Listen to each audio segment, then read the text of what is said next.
In addition to the ingredients already shown, 1 ounce of Vitachem as well as 1 ounce of garlic gourd was added to the recipe.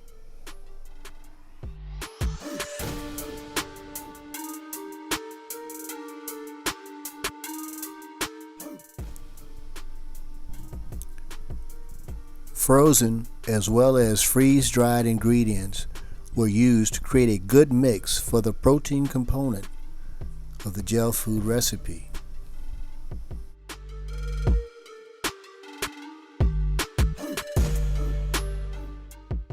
Protein choices for this recipe include oysters, market shrimp, freeze-dried krill, freeze-dried tubifex and bloodworms, mysis shrimp, brine shrimp, as well as soldier fly larvae, mealworms, and crickets.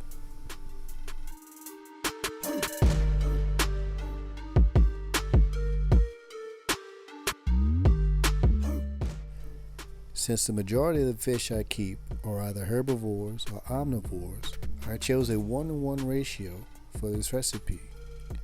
However, this can be adjusted to suit your needs.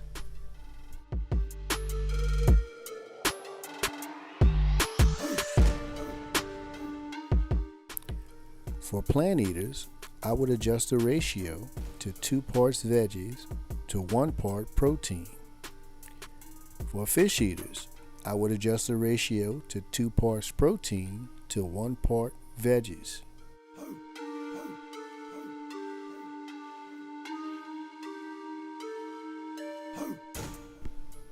You can experiment with the mix and find out what works best for your situation.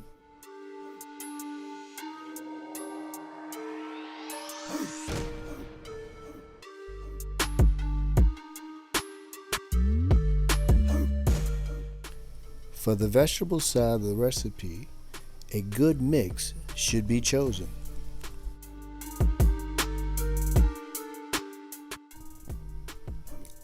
I chose to go with green peas, baby carrots, zucchini, yellow squash, as well as multiple colored sweet peppers.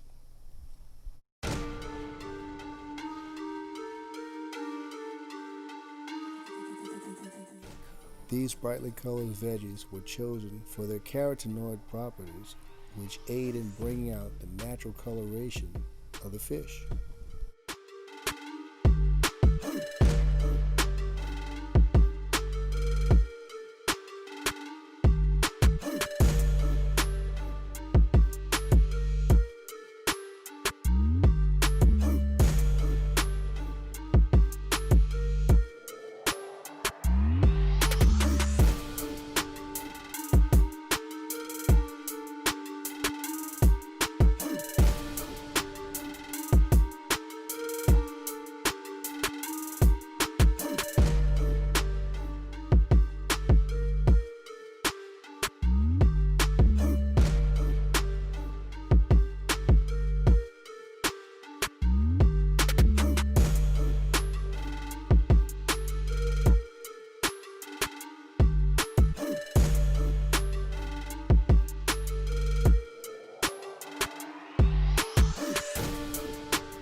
Cloves of garlic were added to the mix as they are a natural appetite enhancer for most fish.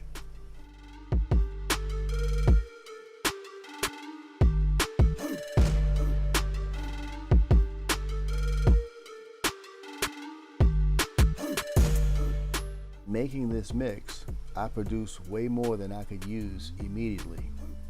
Not to worry, any excess can be frozen and thawed when needed.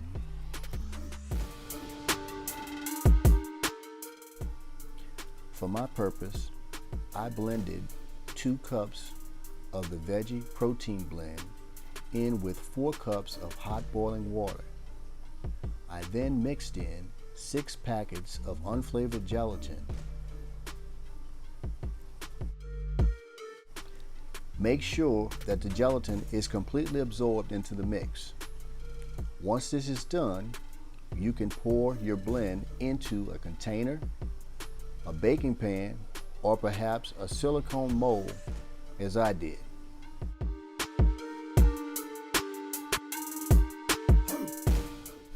Once poured in the container, the mold will need time to set up. I placed mine in the freezer for a couple of hours.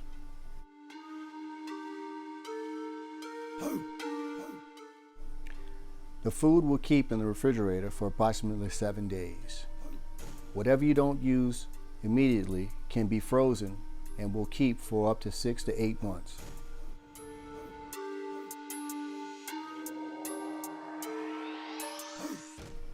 The great thing about homemade gel food is it is easily customizable. You can even add medication to it to feed sick fish.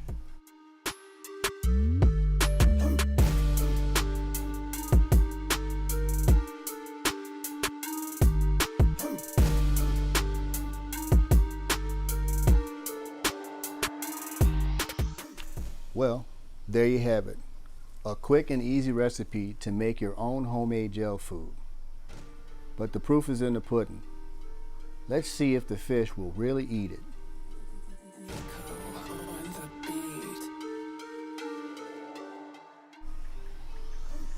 While the molds were setting up inside the freezer, I placed my measuring cup inside a grow-out tank with residual gel food just to see if the fish would eat it.